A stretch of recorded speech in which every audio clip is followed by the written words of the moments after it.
സ്വർഗത്തിൻ്റെ തുരുത്തി, water jars of heaven. സ്വർഗ തുരുത്തിയെക്കുറിച്ചാണ് ഇന്ന് പറയാൻ ആഗ്രഹിക്കുന്നത്. യോബിൻ്റെ ബുക്കിലെ 38-38 വാക്യമാണ് എടുക്കുന്നത്. യോബിൻ്റെ 38 ഇങ്ങനെയാണ് വായിക്കുന്നത്: ആകാശത്തിലെ തുരുത്തികളെ ചരിക്കുന്നതാർ. അവിടെ നിർത്താം. ആകാശത്തിലെ തുരുത്തികൾ. അപ്പോൾ സ്വർഗത്തിൽ തുരുത്തി ഉണ്ടെന്നും അവിടെ വൈൻ സ്കിൻ തുരുത്തി എന്ന് പറഞ്ഞാൽ എന്താണെന്ന് ചോദിച്ചാൽ നമുക്ക് അതിനെക്കുറിച്ച് ആദ്യം അറിയണം. ഇപ്പോഴത്തെ കാലത്ത് ആർക്കും അറിയത്തില്ല. തുരുത്തി എന്ന് പറയുന്നത് പണ്ട് കാലങ്ങളിൽ വെള്ളവും വീഞ്ഞ് അല്ലെങ്കിൽ പാല് ഇതൊക്കെ എടുക്കുന്ന തുരുത്തികളിലായിരുന്നു. മൃഗത്തിൻ്റെ സ്കിൻ എടുത്തിട്ട്, മൃഗത്തിൻ്റെ തോലെടുത്തിട്ട് അത് നമ്മൾ പാള വെച്ച് ഒരു തരം ഒരു ചെറിയൊരു കുടം പോലെ ഉണ്ടാക്കി വെക്കും. അതിനൊരു ചെറിയ ഓപ്പണിംഗ് ഒക്കെ കാണും. വളരെ ഭംഗിയായിട്ട് അവരുണ്ടാക്കുമായിരുന്നു. മിഡിൽ ഈസ്റ്റേൺ കൺട്രീസിലൊക്കെ തുരുത്തികളിലാണ് അവർ മരുഭൂമി പോകുമ്പോൾ വെള്ളം കൊണ്ടുപോകുന്നത്, വീഞ്ഞ് കൊണ്ടുപോകുന്നത്, പാല് കൊണ്ടുപോകുന്നത് ഒക്കെ. അപ്പോൾ തുരുത്തി എന്ന് പറയുന്നത് ഒരു കണ്ടെയ്നറായിട്ട്. അപ്പം സ്വർഗത്തിൽ പല കണ്ടെയ്നേഴ്സ് ഉണ്ട്. നമ്മൾ ഒരു വിഷയമെടുത്ത് പ്രാർത്ഥിക്കുകയാണ്. വിഷയമെടുത്ത് പ്രാർത്ഥിച്ചാൽ ഒരു തരത്തിൽ ഉത്തരം കിട്ടുന്നില്ല. വീണ്ടും വീണ്ടും വീണ്ടും പ്രാർത്ഥനയോടെ പ്രാർത്ഥനയാണ്. അപ്പോൾ ഈ പ്രാർത്ഥനയെല്ലാം സ്വർഗത്തിലോട്ട് പോകുന്നുണ്ട്, കാരണം ദൈവം കേൾക്കുന്നുണ്ട്. പക്ഷെ ഒരു സമയമാകുമ്പോൾ ഈ പ്രാർത്ഥനയെല്ലാം ഈ തുരുത്തിയിലല്ലെങ്കിൽ അവിടെയുള്ള പാത്രത്തിൽ ഓരോന്നിനും ഓരോ അളവാണ്. അത് നിറയുമ്പോൾ സ്വർഗത്തിൽ നിന്ന് പാത്രം ഇങ്ങനെ ചരിയും, തുരുത്തി ചരിയും. അതിൻ്റെ അർത്ഥം ഉത്തരം വരാറായി. ഇത് അനുഭവിച്ചിട്ടുണ്ടോയെന്ന് എനിക്കറിയത്തില്ല. ഐ റിമെമ്പർ ഞങ്ങൾ സൗദി ആയിരുന്നപ്പോൾ പല വിഷയങ്ങളെടുത്ത് വെച്ച് പ്രാർത്ഥിക്കുമ്പോൾ എൻ്റെ ഒരു ഫ്രണ്ടുണ്ട്, ഞങ്ങൾ വളരെ ക്ലോസ് ഫ്രണ്ട്. അപ്പോൾ ഞങ്ങളിങ്ങനെ പറഞ്ഞപ്പോൾ ഒരു ദിവസം കൊച്ചൻ്റെ ഇടയ്ക്ക് വന്നു വെച്ച് പറഞ്ഞു, ഞാനൊരു വിഷയം വെച്ച് പ്രാർത്ഥിച്ചുകൊണ്ടിരിക്കുമ്പോൾ ദൈവം പറഞ്ഞു, തുരുത്തി ചരിക്കാൻ സമയമായി. എല്ലാ വിഷയങ്ങൾക്കും ഒരു കണ്ടെയ്നർ സ്വർഗത്തിലുണ്ട്. അളവ് വ്യത്യാസമുണ്ട് കണ്ടെയ്നറിന്. ഈ പാത്രത്തിൽ നിറയുന്നിടം വരെയും നിറഞ്ഞു തുളുമ്പുന്നിടം വരെയും നമ്മൾ പ്രാർത്ഥന അയച്ചുകൊണ്ടിരിക്കണം. അങ്ങനെ പ്രാർത്ഥന ചെന്ന് കഴിയുമ്പോൾ ഒരു ദിവസം ആകുമ്പോൾ ഇത് നിറഞ്ഞിട്ട് പുറത്തോട്ട് വരും. അപ്പോൾ നമ്മൾ ഗ്ലാസ്സിനകത്ത് വെള്ളം ഒഴിക്കുക. വെള്ളം ഒഴിക്കുമ്പം നമ്മൾ ഒരു ലെവൽ വരെ അതുമ്പോൾ അതിന് തുളുമ്പി ഇങ്ങനെ വരും, വക്കോളം വന്ന്. പക്ഷെ ഇനി ഒരു തുള്ളിയോടെ ഒഴിച്ചാൽ പുറത്തോട്ട് വരും. അങ്ങനെ ഓവർഫ്ലോ ചെയ്യിപ്പിക്കുന്ന ഒരു ദൈവത്തെയാണ് നമ്മുടെ മനസ്സിൽ കാണേണ്ടത്. അപ്പോൾ ആകാശത്തിൽ തുരുത്തി ഉണ്ടെന്നും ആകാശത്തിലെ തുരുത്തികൾ ദൈവം നമുക്ക് വേണ്ടി ചരിക്കുന്നത് ആര് എന്ന് ഇയ്യോബിനോട് ദൈവം തമ്പുരാൻ ചോദിച്ച 38 അധ്യായത്തിലായപ്പോഴത്തേക്ക് ഈ 42 ചോദ്യങ്ങൾ ദൈവം ഇയ്യോബിനോട് ചോദിക്കുന്നുണ്ട്. 42 ചോദ്യം. എന്നോടൊക്കെ ഒരു ചോദ്യം ചോദിച്ചാൽ ഉത്തരം പറയാനാണ്. നമ്മളൊക്കെ എത്ര ചോദ്യത്തിന് ഉത്തരം പറയുന്നതിൽ ഏതായാലും ദൈവം ക്ഷമയോടുകൂടെ വന്ന് യോബിനോട് 42 ചോദ്യം ചോദിച്ച ചില ഭാഗം. അനന്തരം യഹോവ ചുഴലിക്കാറ്റിൽ നിന്ന് ഇയ്യോബിനോട് ഉത്തരം അരുളി ചെയ്ത് എന്തെന്നാൽ, അറിവില്ലാത്ത വാക്കുകളാൽ ആലോചന ഇരുളാക്കുന്നവനിവർ ആർ. നീ പുരുഷനെ പോലെ അര മുറുക്കിക്കൊള്ളുക, ഞാൻ നിന്നോട് ചോദിക്കാം, എന്നോട് ഉത്തരം. അങ്ങനെ പറഞ്ഞിട്ട് ഒരു 42 ചോദ്യം ദൈവം തമ്പുരാൻ തന്നെ യോബിനോട് ചോദിക്കും. ഈ ചോദ്യങ്ങളൊക്കെ നമ്മളോടും ചോദിക്കാൻ സാധ്യതയുണ്ട്. ചോദിച്ചാൽ നമ്മൾ കേൾക്കുന്നുണ്ടോ എന്നുള്ളതാണ്. ഞാൻ ഭൂമിക്ക് അടിസ്ഥാനം ഇട്ടപ്പോൾ നീ എവിടെയായിരുന്നു? നിനക്ക് വിവേകമുണ്ടെങ്കിൽ പ്രസ്താവിക്കാം. അതിന് അളവ് നിയമിച്ചവൻ ആര്? നീ അറിയുന്നുണ്ടോ? അല്ല, അതിൻ്റെ അളവ് നൂൽ പിടിച്ചവൻ ആര്? പ്രഭാത നക്ഷത്രങ്ങൾ ഒന്നിച്ച് ഘോഷിച്ചുല്ലസിക്കുകയും ദൈവപുത്രന്മാരെല്ലാം സന്തോഷിച്ചാർക്കുകയും ചെയ്തപ്പോൾ അതിൻ്റെ അടിസ്ഥാനം ഏതിന്മേൽ ഉറപ്പിച്ചു? ശരിയല്ലേ? ഭൂമിയുടെ അടിസ്ഥാനം എവിടെയാണ് ഉറപ്പിച്ചത്? നമുക്ക് ഈ ഭൂമിയിൽ ഒരു സാധനം വായുവിൽ ഇങ്ങനെ നിർത്താൻ അറിയത്തില്ല.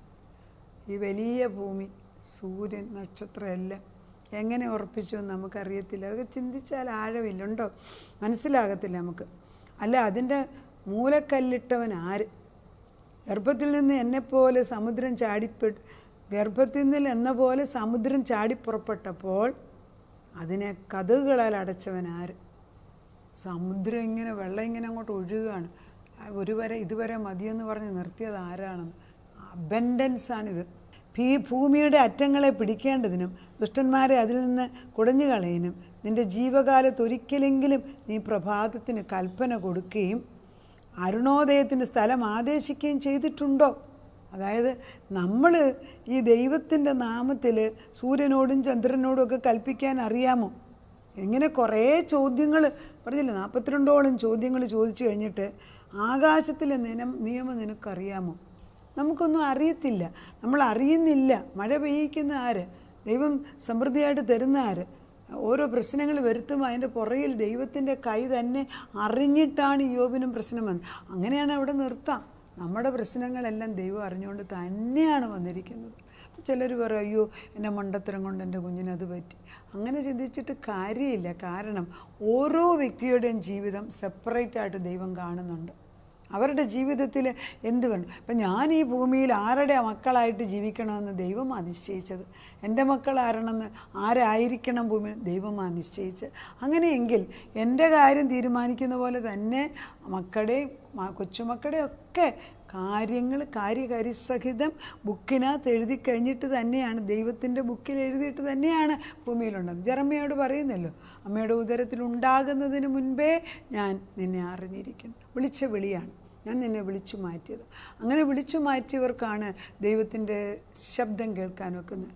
അപ്പം പ്രയാസങ്ങളുണ്ട്, ഇല്ലെന്ന് പറയാനൊക്കെ തരാണ്. നമ്മുടെ ജഡം ഇങ്ങപ്പുറത്ത് വലിക്കുകയല്ലേ. യോബിന് പരീക്ഷണം വന്നപ്പോൾ, പ്രശ്നങ്ങളുടെ പുറത്ത് പ്രശ്നം വന്നപ്പോൾ യോബ് മനസ്സുകൊണ്ട് ചിന്തിച്ച് കാണി, എന്താണ് എത്ര വലിയ കഷ്ടം ഇങ്ങനെ നിലനിൽക്കുന്നത്, മാറുന്നില്ലല്ലോ. മക്കളോ പോയി, ഭാര്യ ഒരാൾ ചീത്തം പറയുന്നുണ്ട്, ജോലിക്കാർ പോയി, സമ്പത്ത് പോയി, ചാരത്തിനകത്തിരിക്കുന്ന മനുഷ്യനോട് ദൈവം സംസാരിക്കുന്നു. നമ്മുടെ ഏതവസ്ഥയിലും അവൻ ഇറങ്ങി വന്ന് സംസാരിക്കും.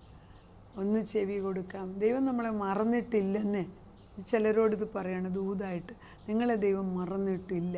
പക്ഷെ നമ്മുടെ പ്രാർത്ഥന ഒരു ലെവൽ, അതായത് പലപ്പോഴും ഞാൻ നോട്ട് ചെയ്യുന്നുണ്ട്, ഈ ഗ്ലാസ്സിനകത്തെ വെള്ളം തുളുമ്പി വീഴുന്നതിന് ഇച്ചിരി മുമ്പ് നമ്മളിട്ട് ചൂടിക്കളി. ഒരാൾ സൂയിസൈഡ് ചെയ്യാൻ പോവുക, മോളെ അത് ചെയ്യരുതേ എന്നൊരാൾ ഉറക്കം വിളിച്ച് അവർ ചെയ്യൂല, ചെയ്യത്തില്ല.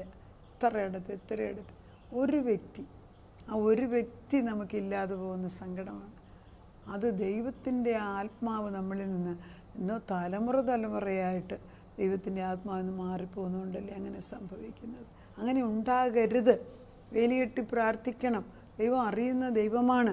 ആ ദൈവം പറയുന്നത്, സ്വർഗത്തിലെ തുരുത്തി ചരിച്ചത് ഞാനാണ്. ചരിക്കും നീ കണ്ടിട്ടുണ്ടോ? ഇല്ലല്ലോ. ഇല്ല. നീ കണ്ടിട്ടില്ലെങ്കിൽ നീ എന്നെ വിശ്വസിക്കുക. പിന്നെ ഈ 42 ആകുമ്പോഴത്തേക്ക് യോബിനെ ദൈവം ഒത്തിരി അനുഗ്രഹിക്കുന്ന ഭാഗങ്ങളാണ് പിന്നെ അങ്ങോട്ട് വായിക്കുന്നത്. അത് അവസാനം ഇതെല്ലാം കേട്ട് കഴിഞ്ഞിട്ട് യോബ് ലാസ്റ്റ് പറയുന്നു, എൻ്റെ ദൈവമേ നിനക്ക് സകലതും, 42 ഇങ്ങനെ പറയും, നിനക്ക് സകലതും കഴിയുമെന്നും നിൻ്റെ ഉദ്ദേശമൊന്നും അസാധ്യമല്ലെന്നും ഞാൻ അറിയുന്നു. ഇപ്പോഴാണ് അറിയുന്നത്. നമ്മൾ കഷ്ടം കഴിയുമ്പോഴേ ദൈവത്തെ അറിയാൻ തുടങ്ങി. ഇപ്പോഴോ ഞാൻ നിന്നെക്കുറിച്ചൊരു കേൾവി മാത്രമേ കേട്ടിരുന്നുള്ളൂ. 42:5. ഇപ്പോഴോ എൻ്റെ കണ്ണാൽ നിന്നെ കാണുന്നു. ആകയാൽ ഞാൻ എന്നെ തന്നെ വെറുത്ത് പൊടിയിലും ചാരത്തിലും കിടന്ന് അനുദപിക്കുന്നു. അപ്പോൾ നമ്മൾ ഒന്ന് മനസ്സിലാക്കണം, ഈ ദൈവത്തെ നമ്മൾ കണ്ടു കഴിഞ്ഞാൽ നമ്മുടെ അരാജകത്വം അല്ലെങ്കിൽ നമ്മുടെ ബലഹീനത്വം നമ്മൾ മനസ്സിലാക്കും. എത്ര വലിയ ആളുകളായിരുന്നു ദാനിയേൽ, പിന്നെ യോഹന്നാൻ, പിന്നെ ജെറമയ, അബ്രഹാം, ഇവരൊന്നും ദൈവത്തിൻ്റെ മുമ്പിൽ നൂർന്ന് നിന്നിട്ടില്ല. ദൈവത്തെ കാണുമ്പോൾ എല്ലാവരും വീണുപോകും. യോഹന്നാൻ പത്മോസ് ദ്വീപിലപ്പം വീണ് കിടന്നിട്ടാണ് ഈ വെളിപ്പാട് എഴുതിയെന്ന് പറയുന്നു. ഞാൻ അവിടെ ചെന്ന് കണ്ട ഭിത്തിയിലൊക്കെ എഴുതിയിരിക്കുന്ന പിക്ചറിനകത്ത് കാണുന്നത് യോഹന്നാൻ കിടക്കുകയാണ്. യോഹന്നാൻ എന്തൊക്കെയോ ആത്മാവിൽ കണ്ടത് വിളിച്ചു പറയുന്നു. ഒരു ദൂതനിരുന്ന് എഴുതുന്നതായിട്ടാണ് അവിടെ ഡിപ്പിക്റ്റ് ചെയ്തിരിക്കുന്നത്. പോസിബിൾ. ദൈവം ഒരാളെ കൊണ്ട് പറയിപ്പിക്കുക. എനിക്ക് വളരെ ക്ലോസ് ആയിട്ട് 2 ഫ്രണ്ട്സ് ഉണ്ട്. 2 പേര് ഹസ്ബൻഡ് ആൻഡ് വൈഫ് ഡോക്ടേഴ്സ്. എല്ലാ ദിവസവും രാവിലെ 5 തൊട്ട് 5:30 വരെ ദൈവം അവരോട് പ്രത്യേകമായിട്ട് പേഴ്സണലി സംസാരിക്കും. ഭർത്താവിനോട് സംസാരിക്കും, അദ്ദേഹം ഉറക്കെ വിളിച്ചു പറയും, ഭാര്യ അത് എഴുതും. സിമ്പിൾ തോട്ട്സാണ് അയക്കുന്നു കൊടുക്കുന്നത്. നമ്മൾ വളരെ സിമ്പിളായിട്ട് ദൈവം നമ്മളോട് സംസാരിക്കുന്നു എന്ന് ചിന്തിക്കുക. അത്ര സിമ്പിളായിട്ട് ദൈവം എനിക്ക് സിമ്പിളായിട്ട് തോന്നിക്കുന്നു. എനിക്കത് ഇടയ്ക്കിടയ്ക്ക് അയച്ചു തരാറുണ്ട്. ഞാൻ പറയുന്നത്, ദൈവം സംസാരിക്കുന്നുണ്ട്, കേൾക്കുന്നുണ്ട്. കർത്താവിന് നമ്മളോട് സംസാരിക്കാൻ നമ്മളെക്കാട്ടി കൂടുതൽ ആഗ്രഹമാണ്. നിൻ്റെ തുരുത്തി നിറയാൻ അപ്പച്ചൻ ആഗ്രഹിക്കുന്നു. അപ്പോൾ തുരുത്തി നിറയ്ക്കണം. നമ്മുടെ തുരുത്തികൾ എംറ്റിയാണ്. അത് പുകയത്ത് വെച്ച തുരുത്തി എന്ന് പറയുന്നുണ്ടല്ലോ. പുകയത്ത് വെച്ച തുരുത്തി എന്ന് പറഞ്ഞാൽ, നമ്മൾ തുരുത്തി എന്ന് പറയുമ്പോഴും ഈ പുളിയൊക്കെ നമ്മൾ തോട്ടുപുളിയില്ലേ, നമ്മൾ നല്ല മീൻ കറിക്ക് വയ്ക്കുന്ന പുളിയൊക്കെ നമ്മൾ ആദ്യം കാണുമ്പോൾ നല്ല മഞ്ഞ കളറും ഭംഗിയൊക്കെ ഉണ്ട്. പക്ഷെ അത് ഉണക്കി വെച്ച് പിന്നെ അത് ചേരയിലിട്ട് ഉണങ്ങിക്കഴിയുമ്പോൾ കരി പോലെ കറുത്തിരിക്കും. അത് പിന്നെ വരണ്ട് ഉണങ്ങി, പിന്നെ വെള്ളത്തിലിടുമ്പോഴാണ് അത് സോഫ്റ്റ് ആകുന്നത്. അതുപോലെയാണ് പുകയത്ത് വെച്ച തുരുത്തി പോലെ നമ്മളാണെങ്കിൽ കർത്താവിന് സങ്കടമാണ്. ദൈവം പറയുന്നു, ഞാനാണ് നിൻ്റെ കാര്യം തീരുമാനിക്കുന്നത്, നിന്നെക്കുറിച്ച് എനിക്കൊരു പ്രത്യേക ആലോചനയുണ്ട്, ആ ആലോചനയിൽ നീ വരണം. ആ ദൈവം നമ്മളെ മാറ്റി വിളിക്കുകയാണ്. കർത്താവ് യോബിന് 32:19 പറയുന്നുണ്ട്, എൻ്റെ ഉള്ളം അടച്ചു വെച്ച വീഞ്ഞുപോലെ ഇരിക്കുന്നു, അത് പുതിയ തുരുത്തികൾ പോലെ പൊട്ടുമാറായിരുന്നു. എന്താണ്? നമ്മുടെ നെഞ്ചിനകത്ത് ഈ വേദന അങ്ങോട്ട് കൂടിയിട്ട്, അല്ലെങ്കിൽ ചിന്തകൾ കൂടിയിട്ട് അത് എപ്പോഴാണ് പൊട്ടുന്നതെന്ന് അറിയത്തില്ല. അതുപോലുള്ള വേദനകളില്ലേ ഉണ്ടായിട്ടില്ലേ? അതെല്ലാം കടന്നിട്ടല്ലേ നമ്മൾ ഈ ദൈവത്തെ നേരിട്ട് അറിഞ്ഞത്. പ്രശ്നമില്ലാതെ ആരെങ്കിലും ദൈവത്തെ യഥാർത്ഥത്തിൽ അറിഞ്ഞിട്ടുണ്ടോ? വ്യക്തിപരമായിട്ട് അറിയാതെ നമ്മളിപ്പം ഒരു ഭാര്യ ഭർത്താക്കന്മാർ അവരൊന്നിച്ച് താമസിച്ചെങ്കിലല്ലേ അങ്ങോട്ടും ഇങ്ങോട്ടും അറിയത്തുള്ളൂ. ഒരു പ്രായം കഴിഞ്ഞ് കഴിഞ്ഞാൽ പിന്നെ സംസാരിക്കേണ്ട, അല്ലാതെ തന്നെ നമുക്ക് അറിയാൻ ഒക്കും. പക്ഷെ ആദ്യകാലങ്ങളിൽ അവർ അന്യോന്യം സംസാരിക്കും. ദൈവവും നമ്മളുമായിട്ട് അങ്ങോട്ട് ഇങ്ങോട്ട് സംസാരിക്കാൻ പഠിക്കണം. ദൈവം ഇങ്ങോട്ട് പറയുന്നത് നമുക്ക് അങ്ങോട്ട് പറയാൻ നല്ലതായിട്ട് അറിയാം, പക്ഷെ ദൈവം ഇങ്ങോട്ട് പറയുന്നത് അറിയാൻ തുടങ്ങുമ്പോഴാണ് ദൈവം ചോദിക്കുന്നത് നിന്നോട്, നിൻ്റെ തുരുത്തി ചരിക്കുന്നത് ആരാന്ന് നിനക്കറിയാമോ? ഞാനാണ്. I am in control, I am in total charge. അതാ ദൈവം പറയുന്നത്, I am in total control. നിന്നെക്കുറിച്ച്, നിൻ്റെ മക്കളെക്കുറിച്ച്, ആൺമകനെക്കുറിച്ച്, പെൺമകളെക്കുറിച്ച്, അവരുടെ ഭാര്യമാരെക്കുറിച്ച്, ഒരു ഭർത്താക്കന്മാരെക്കുറിച്ച്, നിൻ്റെ ഭർത്താവിന്, നിൻ്റെ ഭാര്യയെക്കുറിച്ച് എനിക്കറിയാം. എന്നോട് ചോദിക്കുക. പലയിടത്തും പോയി പ്രശ്നം വെച്ചിട്ട് എന്നെ ബാധ ഒഴിക്കുന്ന പോലും പറഞ്ഞ് ഡെലിവറൻസ് എന്ന് പറഞ്ഞുകൊണ്ടുള്ള ബാധയും കൂടി ഇങ്ങോട്ട് കയറ്റണം. ദൈവത്തിൻ്റെ അടുക്കലോട്ട് കൊണ്ടുപോയല്ലേ. സത്യത്തിൽ ഇപ്പോൾ ഒരു പ്രശ്നമുണ്ട്, നമ്മൾ ആരെ കൊണ്ട്, ഇപ്പം കഴിഞ്ഞ ദിവസം എന്നോട് ഒരാൾ ചോദിച്ചു, പ്രശ്നമുണ്ട് മോക്ക്, ആരോട് ചോദിക്കണം? നമുക്ക് വിശ്വസിച്ച ഒരാളെ പറയാൻ അറിഞ്ഞുകൂടെ? ഇത്ര നാളായിട്ട് കാലം മാറിപ്പോയി. സത്യത്തിൻ്റെ ആത്മാവിൽ സത്യത്തിന് മാത്രം നിൽക്കുന്ന ആളുകളെ കാണാൻ പോയി. പിന്നെ സത്യമുള്ള ചിലർക്ക് നേരം കിട്ടത്തില്ല.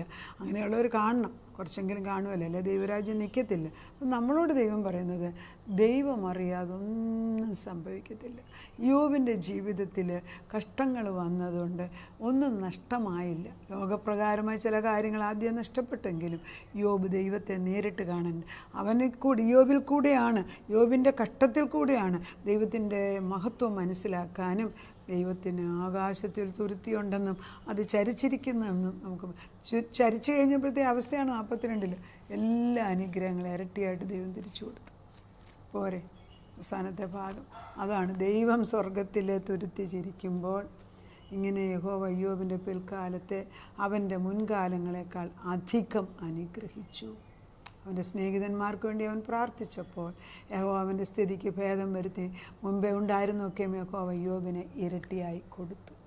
സ്വർഗം ചരിപ്പിക്കാൻ നമുക്ക് പ്രാർത്ഥിക്കാം. ദൈവമേ, യോബിനോട് നീ ആദ്യകാലങ്ങളിൽ മാറി നിന്ന് സംസാരിക്കുന്ന പോലെ നമുക്ക് തോന്നിക്കുന്നുണ്ട്. എല്ലാ നന്മയും കൊടുത്തു കഴിഞ്ഞുവെങ്കിലും അല്പകാലത്തേക്ക് ദൈവം യോബിനെ പരീക്ഷിക്കാൻ ദുഷ്ടപിശാചിന് അനുവാദം കൊടുത്തു. എന്നാൽ പ്രാണനെ തൊട്ടുപോയേക്കല്ലെന്ന് പറഞ്ഞു. അതിന് ഞങ്ങൾ നന്ദി പറയുന്നു. പക്ഷേ ഞങ്ങൾക്ക് ഒത്തിരി പ്രയാസങ്ങൾ വരുമ്പം ഞങ്ങളെ തൊടാൻ ദുഷ്ടനെ അനുവദിക്കരുത് എന്ന് പ്രാർത്ഥിക്കുന്നു. കർത്താവേ, ഞങ്ങൾ വീണുപോകുന്ന അവസ്ഥയിലേക്ക് വരുത്താതെ ഇന്ന് വരെയും സൂക്ഷിച്ച കൃപയ്ക്ക് വേണ്ടി സ്തോത്രം. വീണാലും പൊക്കിയെടുത്തവൻ നീ തന്നെയാണ് കർത്താവേ. അതുപോലെ യോബിൻ്റെ ജീവിതത്തിൽ കഷ്ടം വന്നപ്പോൾ എന്താണ് ഈ കഷ്ടമെന്ന് ചിന്തിച്ചുകൊണ്ട് 3 കൂട്ടുകാർ വന്ന് ആശ്വസിപ്പിക്കുന്നതിന് പകരം യോബിന് കുറ്റം പറഞ്ഞുകൊണ്ടും ദൈവത്തിൻ്റെ ഓരോ കാര്യങ്ങൾ ചോദ്യം ചെയ്തു നിന്നപ്പോൾ അവസാനം ദൈവം തമ്പുരാൻ തന്നെ 42 ചോദ്യം ചോദിച്ചതിൽ ഒരു ചോദ്യമാണ്, ആകാശത്തിലെ തുരുത്തി ചരിക്കുന്നത് ആരെയെന്ന് അറിയത്തില്ല. യോബ് അന്നേരമാണ് പറയുന്നത്, ഇതുവരെ കേട്ടതേ ഉള്ളൂ, ഞാനിപ്പോൾ നിന്നെയൊക്കെ നേരിട്ട് കണ്ടിരിക്കുന്നു. അത് കഴിഞ്ഞപ്പോൾ നഷ്ടപ്പെട്ടതെല്ലാം ഇരട്ടിയായിട്ട് കൊടുത്തു. പിണങ്ങി നിന്ന കൂട്ടുകാർക്ക് വേണ്ടി പ്രാർത്ഥിച്ചു. അവരെ കൊണ്ട് യോബിന് യാഗം കഴിക്കാനുള്ള വസ്തുക്കളും പൊന്നുമോതിരം കൊണ്ട് കൊടുപ്പിച്ചു. അങ്ങനെ എത്രയോ സമൂഹത്തിലും ദൈവീക സ്വർഗീയ മണ്ഡലത്തിലും യോബിനെ മാനിപ്പിച്ചതായിട്ട് ഞങ്ങൾ കാണുന്നു. ഞങ്ങളും അതുതന്നെയാണ് നിന്നോട് പ്രാർത്ഥിക്കുന്നത്. സ്വർഗമണ്ഡാരം ഒന്ന് തുറന്നിട്ട് അവിടുത്തെ തുരുത്തി ഞങ്ങൾ അയക്കുന്ന പ്രാർത്ഥനകളെല്ലാം അവിടുന്ന് സൂക്ഷിച്ചു വെക്കുന്നത് ഞങ്ങൾക്കറിയാം. ആ പ്രാർത്ഥന നിറയുമ്പോൾ ആ പാത്രം കവിഞ്ഞൊഴുകും. അന്നേരം നീ അത് ചരിക്കുക തന്നെ ചെയ്യും. അപ്പോൾ ഭൂമിയിൽ അതിന് ഉത്തരം വരും. അതുവരെ വെയിറ്റ് ചെയ്യാൻ, അതിനിട്ട് ചോടിപ്പോകാതെ നിൽക്കാനുള്ള കൃപ തരണം. ദീർഘക്ഷമയോടുകൂടെ നിൻ്റെ സന്നിധിയിൽ നിന്ന് പ്രാപിക്കുവോളം, യെരൂശലേമിനെ താസ്ഥാനപ്പെടുത്തുവോളം, ഭൂമിയിലതിന് പ്രശംസാ വിഷയമാക്കുവോളം നിൻ്റെ മുമ്പിലിരുന്ന് പ്രാർത്ഥിപ്പാനുള്ള കൃപ തരണമേ. എപ്പോഴാണ് ആകാശത്തിലെ തുരുത്തി ചരിക്കുന്നത് ഞങ്ങൾക്കറിയത്തില്ല, പക്ഷെ നീ അറിയുന്നു. അത് മതി കർത്താവേ. തക്ക സമയത്ത് ഉത്തരം അതിന് നിറപടിയായിട്ട് അനുഗ്രഹമായിട്ട് തരുന്നതിന് നന്ദി, സ്തോത്രം. പ്രാർത്ഥനയായിട്ട് ഉത്തരം തന്നതിന് നന്ദി. യേശു ക്രിസ്തുവിൻ്റെ പൊന്നുനാമത്തിൽ തന്നെ, ആമേൻ.